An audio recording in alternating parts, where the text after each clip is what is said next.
बच्चों, आप सभी का सनराइज एजुकेशन एकेडमी में मैं विशाल भार्गव हार्दिक स्वागत करता हूं।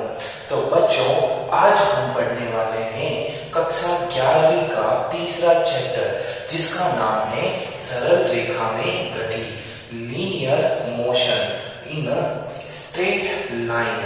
तो इस चैप्टर को पढ़ने के लिए हमें सबसे पहले पढ़ना पड़ेगा लीनियर मोशन होता क्या है, सरल रेखा में गति क्या होती है। तो बच्चों, गति जो होती है, मोशन जो होता है, वो एक्चुअल में डिफरेंट काइंड्स के होते हैं। जैसे रेखीय गति लीनियर मोशन का मतलब होता है एक लाइन से चलना। रेलगाड़ी चलती है ना, चुक चुक चुक चुक करते, तो एक लाइन से चलती है। तो रेलगाड़ी की जो गति है वह रेखीय गति, लीनियर गति है। यही मैं बोलूं, रेलगाड़ी का जो पहिया होता है वो क्या करता है, घूमता है, ऐसे ऐसे घूमता है ना। तो ये जो गति होती है ये होती है वृत्ताकार गति, सर्कुलर मोशन।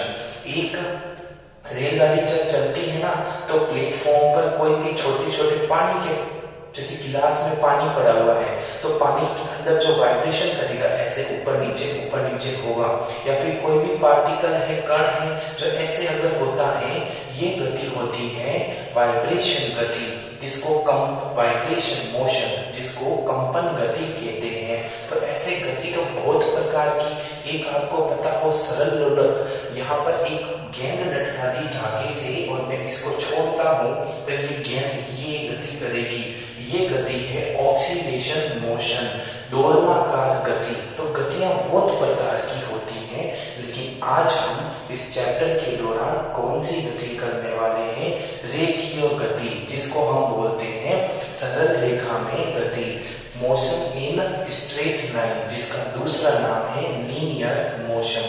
तो इस लीनियर मोशन को समझने के लिए हमें पहले दूरी और विस्थापन को समझना पड़ेगा। तो आइए हम चलते हैं दूरी और विस्थापन की ओर। दूरी को बेटा इंग्लिश में डिस्टेंस कहते हैं, और विस्थापन को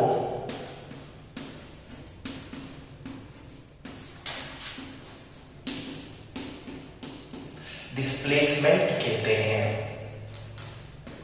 तो दो टर्म्स है बेटा, एक तो होती है दूरी डिस्टेंस, और एक होता है विस्थापन डिस्प्लेसमेंट। क्या होती है ये दोनों टर्म्स, आइए हम देखते हैं।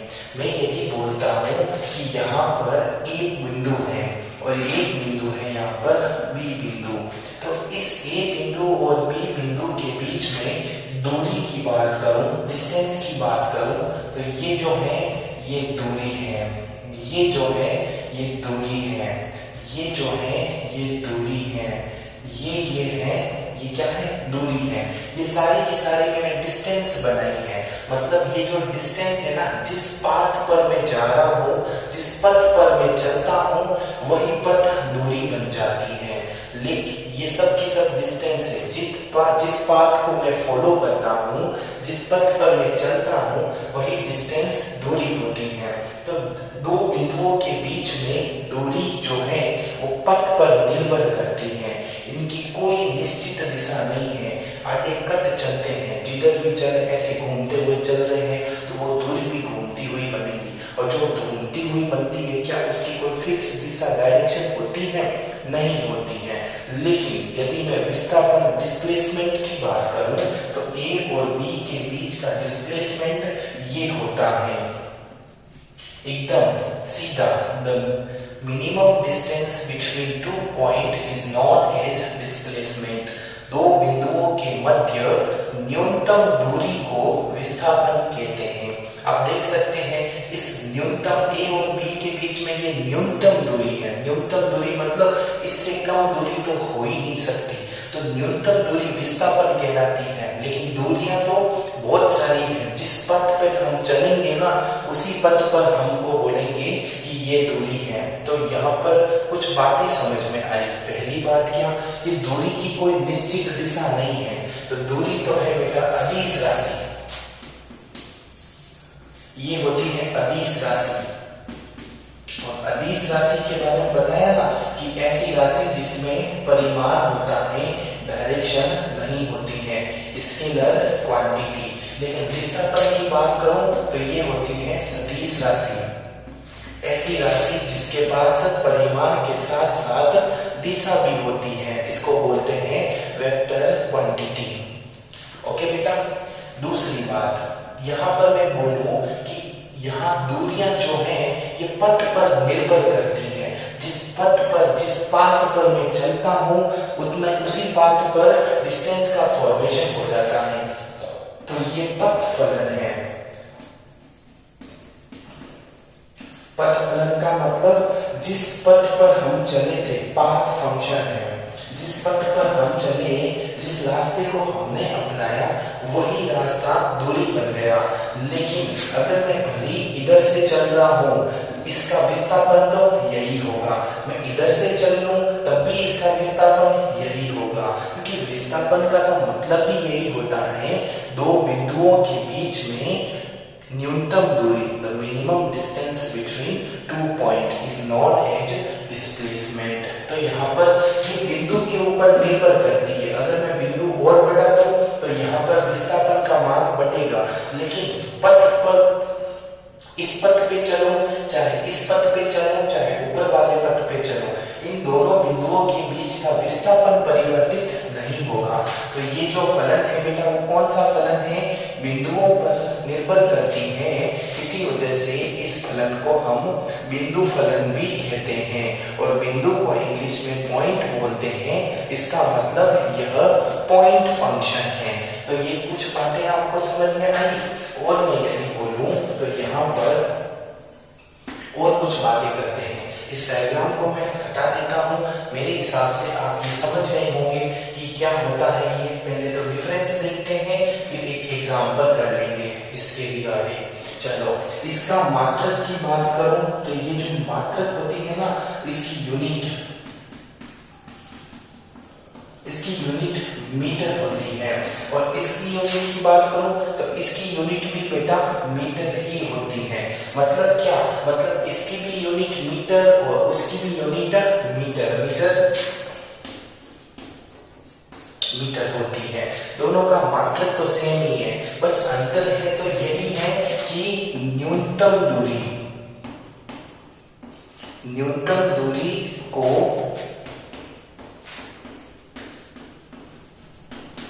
विस्थापन कहते हैं। न्यूनतम दूरी को ही विस्थापन कहते हैं। डिस्प्लेसमेंट क्या बोलेंगे? Minimum distance. ये है ना, ये मिनिमम डिस्टेंस, इसी को हम क्या बोलते हैं? डिस्प्लेसमेंट बोलते हैं। दो बिंदुओं के बीच में दूरी आपने देखी, जितने रास्ते होंगे उतनी दूरियां होंगी। मतलब दो बिंदुओं के बीच में बहुत दूरियां हो सकती हैं। तो यहाँ पर एक पॉइंट एक और आ गया कि दो बिंदुओं के बीच में एक से ज्यादा दूरियां हो सकती हैं, एक से ज्यादा हो सकती है। लेकिन इस केस में देखा तो दो बिंदुओं के बीच में केवल एक ही आएगी। मतलब एक का मतलब क्या कि दो बिंदुओं के बीच में न्यूनतम दूरी एक ही प्रकार से होगी। दो प्रकार से तो हो ही नहीं सकती है, तो दो प्रकार से नहीं हो सकती तो दो से ज्यादा होगी क्या? नहीं होगी। तो ये एक प्रकार से ही होती है। इसका मान, विस्थापन की बात करूं तो विस्थापन सदिश राशि है, वेक्टर क्वांटिटी है। सो इसका मान धनात्मक भी हो सकता है, ऋणात्मक भी हो सकता है और जीरो भी हो सकता है। लेकिन इसका मान तो सदैव धनात्मक ही होगा, ये कभी ऋणात्मक नहीं हो सकता। मतलब दूरी का मान हमेशा धनात्मक पॉजिटिव होता है डिस्टेंस, बट जहां डिस्प्लेसमेंट विस्थापन पॉजिटिव भी हो सकती है, नेगेटिव भी हो सकती है और जीरो भी हो सकती है। कहने का मतलब विस्थापन का मान समय के सापेक्ष बढ़ भी सकता है और कम भी हो सकता है, लेकिन दूरी का मान तो समय के साथ बढ़ता ही जाएगा, कभी भी कम नहीं होगा। Distance is always increased with respect to time, but displacement can be increased और decreased with respect to time. मतलब क्या कि दूरी का मान समय के सापेक्ष बढ़ता ही बढ़ता है, लेकिन विस्थापन का मान तो घटता घटता भी है और बढ़ता भी है। स्क्रीनशॉट ले लेना, एक एग्जाम्पल, दो एग्जाम्पल करवा के इस टॉपिक को फिनिश करते हैं, फिर अगला टॉपिक आते हैं। स्क्रीनशॉट, ओके, इसको साफ कर लेता हूं मैं।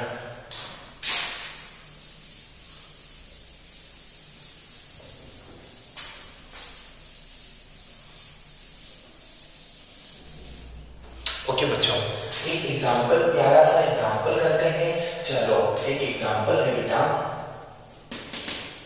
ये ए बिंदु है, इधर से चलना शुरू किया और यहाँ पर 4 मीटर चले, फिर चले ऊपर, बी बिंदु से ऊपर चले, ये 5 मीटर चले, फिर चले इधर और ये 6 मीटर चले, फिर चले इधर, ये 5 मीटर चले और फिर चले इधर, ये 2 मीटर चले और यहाँ पर बी सी डी, ये ई और ये एफ है।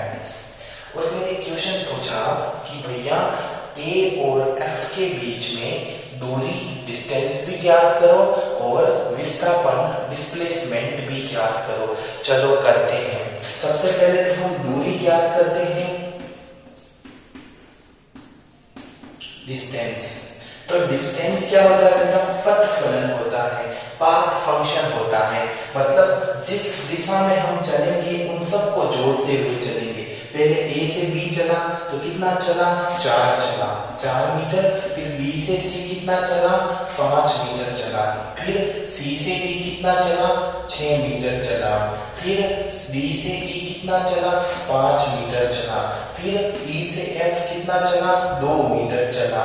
इन सबको हम जोड़ेंगे तो 4 5 9, 9 6 15, 15 5 20 और 20 और 2 22। तो यहाँ पर ये कितना हो गया? 22 मीटर। तो ये दूरी जो आई है ए और ई के बीच में, सॉरी ए और एफ के बीच में, और डिस्टेंस दूरी कितनी आई है? 22 मीटर। लेकिन यदि मैं विस्थापन की बात कर दूं, डिस्प्लेसमेंट की,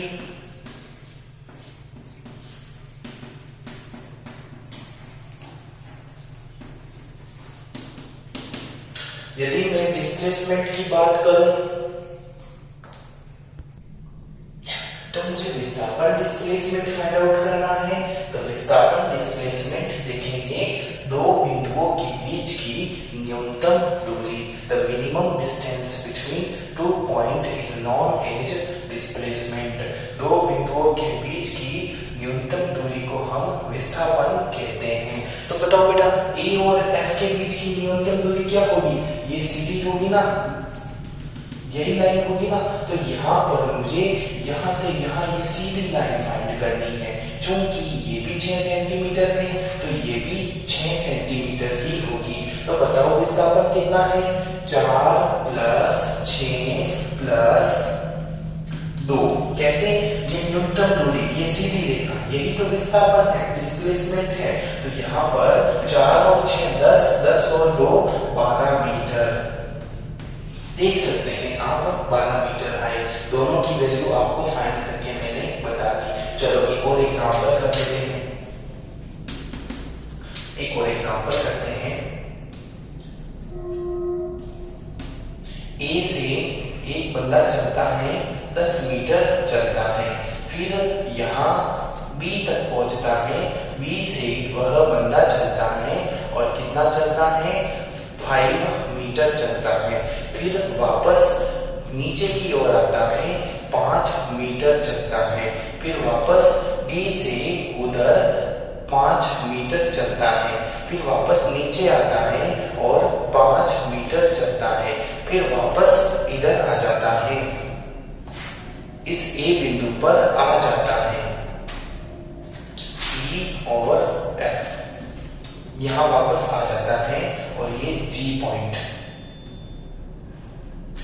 ये वापस आ गया। कैसे चला? ए से बी चला, बी से सी चला, सी से डी चला, डी से ई चला, ई से एफ चला और एफ से वापस जी चला। और कितना चला? ये 10 मीटर चला। अब पूछा है कि भैया दूरी बताओ, डिस्टेंस बताओ। बता देंगे डिस्टेंस क्या है। डिस्टेंस कैसे बताएंगे? यहां से चलना शुरू किया तो इधर बी पर पहुंचे तो पहले 10 चले, 10 चले, फिर B से C 5 चले, फिर C से D 5 चले, फिर D से E 5 चले, फिर E से F 5 चले, फिर F से A या G 10 चले। तो यहाँ पर 10 और 5 15, 5 20, 5 25, 5 30, 30 और 10 40। तो ये कितना चला बेटा? 40 मीटर चला। लेकिन यदि मैं बात करूं विस्थापन की, ओके, डिस्प्लेसमेंट की बात करूं, तो अब मेरा क्वेश्चन आप लोगों से तो ये है कि ये जो डिस्प्लेसमेंट है वो किन किन के बीच में ज्ञात करना है? प्रारंभिक बिंदु और अंतिम बिंदु, इनिशियल पॉइंट और फाइनल पॉइंट के बीच में हमें डिस्प्लेसमेंट फाइंड आउट करना है। जो A और G के बीच में ही हमें डिस्प्लेसमेंट ज्ञात करना है। और चूंकि आप देख सकते हैं दोनों के बीच की न्यूनतम दूरी तो 0 होगी, क्योंकि दोनों तो सेम पॉइंट है। तो बताओ विस्थापन का मान कितना हो जाएगा? 0 मीटर। लेकिन दूरी का मान तो क्या हुआ? यहाँ पर देखो 10, 5, 15, तो ये सबको जोड़ा 40 आया। मैंने लिखवाया नहीं था कि दूरी का मान सदैव धनात्मक होता है और समय के साथ बढ़ता है। तो ये धीरे 1 by 1 करके समय के साथ बढ़ ही रहा था, लेकिन विस्थापन का मान धनात्मक, ऋणात्मक, 0 हो सकता है और वह समय के साथ घटता है। तो यहाँ देखा आपने कि जब ये F तक पहुंचा तब तक तो विस्थापन का मान बढ़ ही रहा था, लेकिन जैसे ही F से ये चलना शुरू हुआ तो जैसे ये नजदीक आ रहा था वैसे वैसे विस्थापन के मान में कमी आ रही थी। तो अगर मैं F तक ही रुक जाता तब तो विस्थापन 10 मीटर हो जाता ना। मेरी गाड़ी F पर ही रुक जाती तो विस्थापन आपका डिस्प्लेसमेंट 10 मीटर हो जाता A और F के बीच की डिस्टेंस। लेकिन मैं F पे नहीं रुका, मैं तो F से वापस मुड़ा और A तक आके ही रुका, इसलिए डिस्प्लेसमेंट 0 हो गया। तो मैंने कुछ डिफरेंस बतवाए थे आपको दूरी और विस्थापन के बीच में, सो प्लीज उनको थोड़ा दिमाग के अंदर रखना। आइए हम आगे चर्चा करते हैं विस्थापन और आगे की टॉपिक को हम डिस्कस करेंगे। तब तक बेटा मैं आपको बोलता हूँ कि प्लीज इनको आप स्क्रीनशॉट ले लो, मैं इसको क्लीन करने वाला हूँ।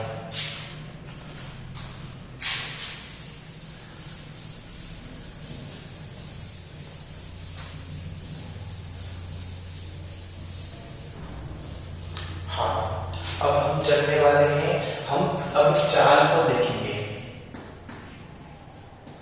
चाल को बोलते हैं स्पीड और वेग।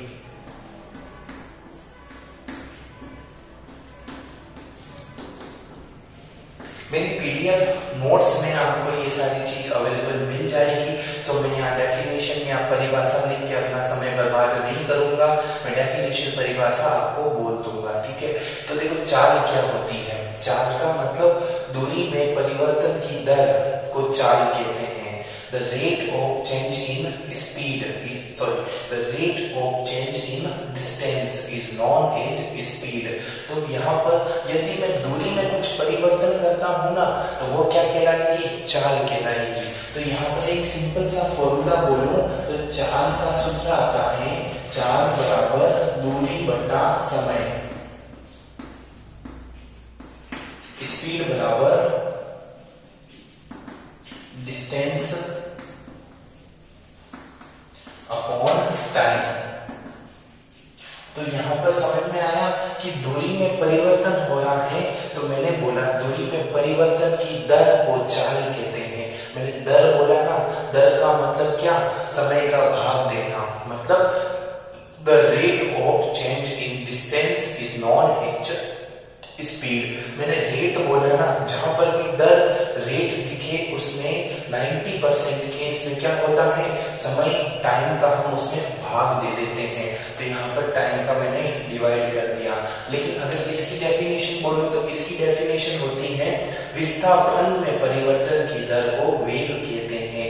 The change in the rate of change in displacement is known as velocity. तो इसका फॉर्मूला बेटा क्या बन जाएगा? वेग बराबर जो मैं लिख रहा हूँ ना, एक्चुअल में ये गलत फॉर्मूले हैं। विस्थापन नहीं होकर विस्थापन में परिवर्तन आएगा। चूंकि हम तो दोनों की डिफरेंस देख रहे हैं ना, इसलिए हम विस्थापन ही मान के चलते हैं। लेकिन ध्यान रखना, ये विस्थापन नहीं है, ये विस्थापन में परिवर्तन है। वो दूरी नहीं है, वो दूरी में परिवर्तन है। चेंज इन डिस्टेंस है, चेंज इन डिस्प्लेसमेंट है। तो मेरे साथ बने रहोगे, हम कुछ क्वेश्चंस करेंगे ना, तो ऑटोमेटिक ये बातें हमें धीरे धीरे समझ में आएंगी। तो यहाँ डिस्टेंस अपॉन टाइम लिखा, इसका मतलब है change in distance upon time. ठीक है, तो यहाँ पर देखते हैं विस्थापन बटा समय। गलत नहीं लिखा बेटा मैंने, बट यहाँ पर जो फीलिंग है, वो फीलिंग विस्थापन लिखा वही है, लेकिन जो भावनाएं हैं, वो भावनाएं तो यही बताती हैं कि विस्थापन में परिवर्तन है ये। ठीक है, अपन क्वेश्चन करेंगे तब समझ में आएगा। Displacement upon time. तो बेटा यहाँ पर हमने ये फॉर्मूले लिख दिए। अब मैं कुछ बात करूं तो ये जब चाल में दूरी बटा समय है, ये अदिश था और ये भी अदिश है, तो अदिश में अदिश का भाग दूंगा तो चाल आएगी। और चाल भी कैसी राशि है?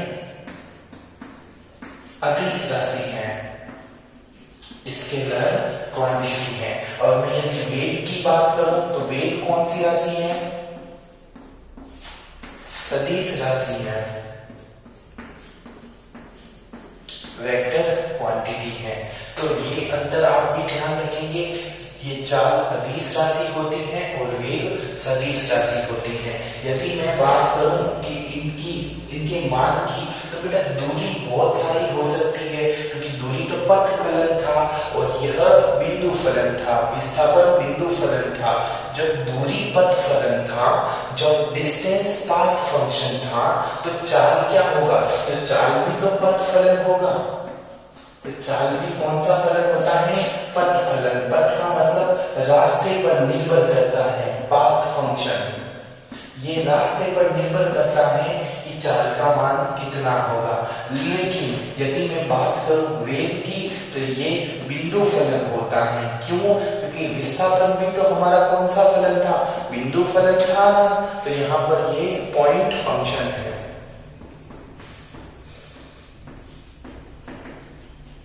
पॉइंट फंक्शन बिंदु फलन है।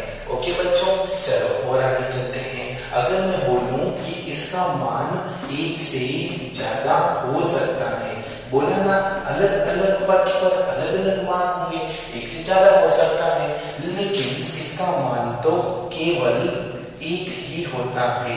1 का मतलब वैल्यू 1 नहीं है, मान 1 है। बात मेरी समझने की कोशिश करना, इसकी वैल्यू 1 नहीं होती है। बस एक तरह का मान, जैसे 10 आ गया तो 10 ही आएगा, फिर 15 नहीं हो सकता। आगे चलो, ये बिंदु फलन है। ऐसे तो देखें तो हो सकता है, क्यों नहीं हो सकता? वैसे ये देखें तो ये लाइन यहाँ लिखना उचित नहीं है, एक फलन होगा, क्योंकि ये तो उसके लिए शोभा देती है। तो ये लाइन मैंने थोड़ी उचित नहीं है, इसलिए हटा दी। हाँ, ये बोल सकता हूँ कि इसका मान समय के साथ बढ़ता ही है। इसका मान जो है वो हमेशा बढ़ेगा, लेकिन इसका मान बढ़ भी सकेगा, बढ़ेगा भी, घटेगा भी और शून्य भी हो सकता है। यदि मैं मात्रकों की बात करूं तो दोनों के मात्रक जो होते हैं वो सेम होते हैं, यूनिट सेम होती है। क्या होती है यूनिट? देखो, ऊपर है दूरी, विस्थापन, तो ऊपर वाले हो गए मीटर, भले दूरी हो या विस्थापन, भले डिस्टेंस हो या डिस्प्लेसमेंट, दोनों की यूनिट तो मीटर ही होती है। और अपॉन में समय, समय मतलब सेकंड, तो दोनों के जो मात्रक होंगे वो क्या होंगे? मीटर अपॉन सेकंड होंगे। चाहे चाल हो, चाहे वेग हो, चाहे स्पीड हो, चाहे वेलोसिटी हो, दोनों की यूनिट क्या होती है बेटा? मीटर पर सेकंड। और अब बात करते हैं विमा की,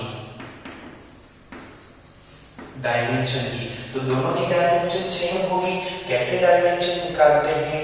मैं नहीं आता विमा निकालना, तो मेरे लास्ट वीडियो जाके देखो। फर्स्ट चैप्टर, सेकंड चैप्टर में मैंने डायमेंशन के बारे में खूब सारी बातें करवाई है। तो कैसे निकालेंगे, यहाँ पर पहले लेंगे m। m का मतलब होता है द्रव्यमान, मास, और मास की यूनिट केजी होती है। क्या इस सूत्र इस मात्रक में केजी दिख रहा है? नहीं दिख रहा है, तो m 0। फिर लेंगे l। l का मतलब लंबाई, लेंथ। लेंथ का मात्रक मीटर। मीटर दिख रहा है? हाँ जी दिख रहा है, ऊपर है ना एक बार, तो l 1 हो गया। और फिर आता है t। t का मतलब समय, टाइम। टाइम का मतलब सेकंड। सेकंड अपॉन में है तो ये -1 हो गया। तो ये हो गई बेटा इसकी विमा डायमेंशन। तो आप स्क्रीनशॉट ले सकते हैं इसका। ये होती है चाल और वेलोसिटी। तो बच्चों आप सबको समझ में आई चाल और वेलोसिटी। चलो अब हम कुछ और बातें करते हैं इसके बारे में। जैसे इसको साफ कर दो। चलो अब मैंने कहा ना कि यहाँ पर ये फॉर्मूला लिखाया था वो इस जगह तो सही था, लेकिन अगर मैं बात करूं, ये तो खाली वेग की बात की, यहाँ पर यदि मैं बात करता हूं औसत चाल, औसत चाल,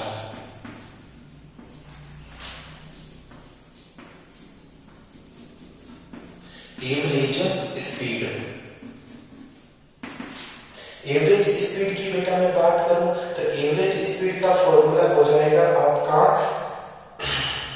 एवरेज स्पीड का फॉर्मूला क्या आएगा, change in distance upon time.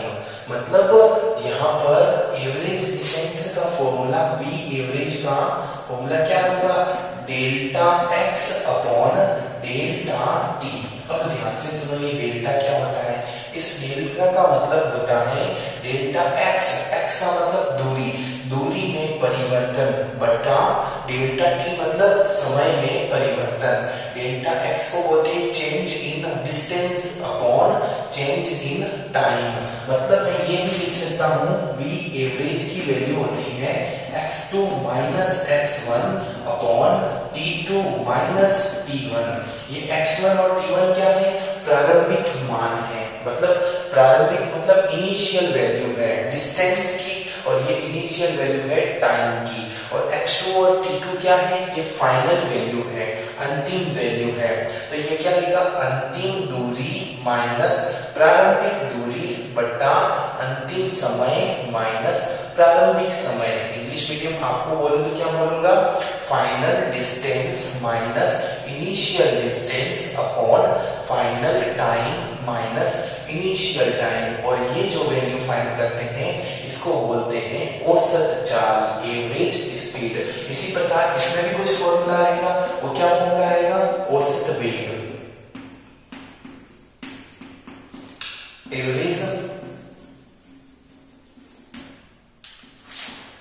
Velocity. इसका v एवरेज का फॉर्मूला क्या आएगा, वही delta x upon delta t। मतलब v एवरेज बराबर x2 minus x1 upon t2 minus t1। मतलब समझो यहाँ दूरी में परिवर्तन था, यहाँ पर विस्थापन में परिवर्तन होगा। तो विस्थापन में परिवर्तन बटा समय में परिवर्तन। इसको मैं अंतिम विस्थापन माइनस प्रारंभिक विस्थापन बटा अंतिम टाइम समय माइनस प्रारंभिक समय।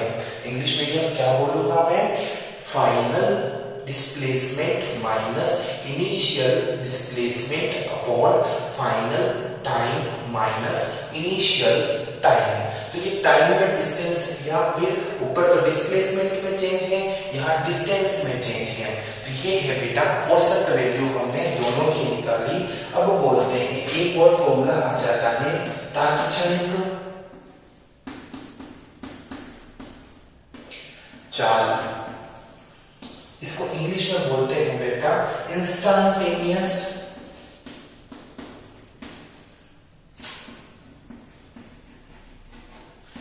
स्पीड।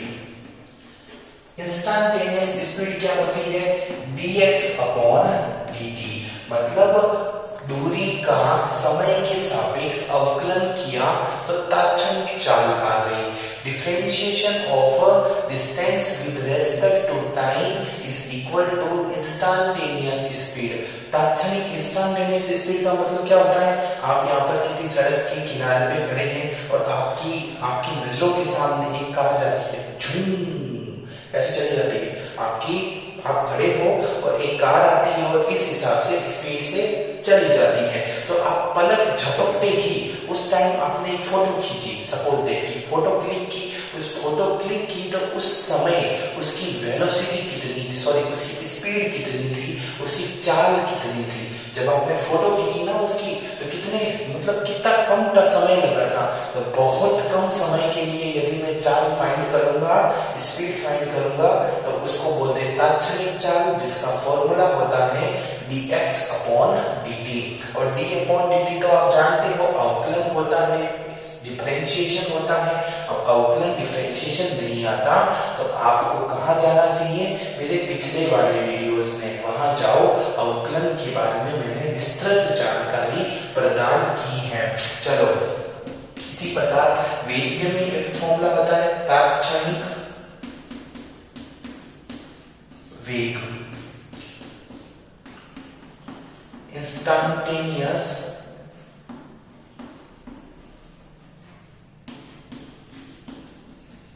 वेलोसिटी। तो इसका फॉर्मूला भी क्या होता है? dx upon dt।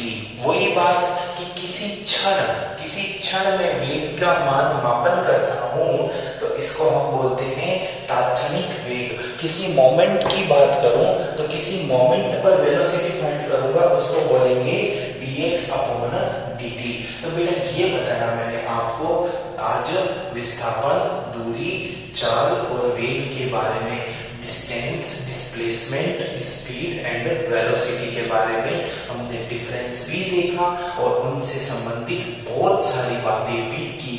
अगली कक्षा में हम इसके रिगार्डिंग कुछ एग्जाम्पल करेंगे और एक्सेलरेशन त्वरण देखेंगे। फिर हम आएंगे गति के समीकरणों की तरफ, इक्वेशन ऑफ मोशन, जो एग्जाम के दृष्टिकोण से बहुत ही ज्यादा इंपॉर्टेंट है। तब तक के लिए मैं आज्ञा चाहता हूँ। मैं आशा करता हूँ आप अपने घरों पर बैठकर आनंद से मेरे इस लेक्चर का मजा ले रहे होंगे और